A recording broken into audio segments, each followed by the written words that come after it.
Neve, ku kemi studuar në 99, kemi qenë një grup për 30 vetash, të gjithë profesor doktora. Nga ndjes pas Beti Muqo, profesor Shqyqyri Aliej, Siasi Koqiu, Eduard Sursarova, këta ishin ana e sismologëve.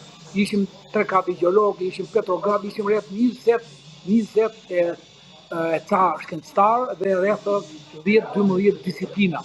Edhe ne kemi marrë analizën në faktin që u po them, që nga Çurila në Seman, pastaj nga Seman në Dukat, ne përcaktuam me anë kampioneve zona që lëngëzohen, zona që ta japin këtë dukuri dhe i kemi përcaktuar me segmente. Ndërkohë që këta ka shumë të ngjarë që mos i ke marrë parasysh studimet gjeologjike tona, që janë atje në Institutin e Naftës në tjerë akoma, dhe nuk kanë bërë studime të gjeologjisë inxhierike të mirëfillta për këtë faktor, që quhet faktori lëngëzues.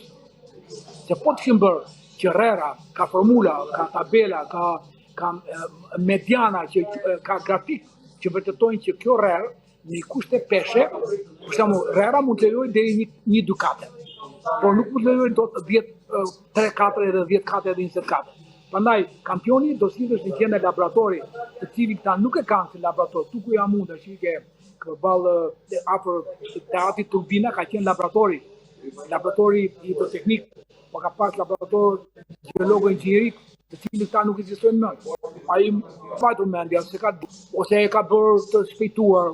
Pra i ka shpëtuar ky argument që kampioni duhet nxirrte së zbën faktorin po shprehim qatë faktorin lëngëzues të rerës. Jo tot lëngëzues, që rera në një peshë të caktuar dhe në një tërmet të caktuar, rera gumullohet, bashkohet mjetër dhe lëshon ujë.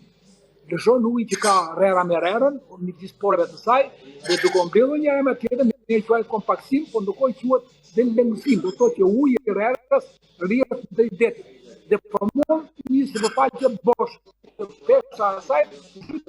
Pra, do të bërë kampione që domosdoshmë kampioni forcën e rerës në mbajtje.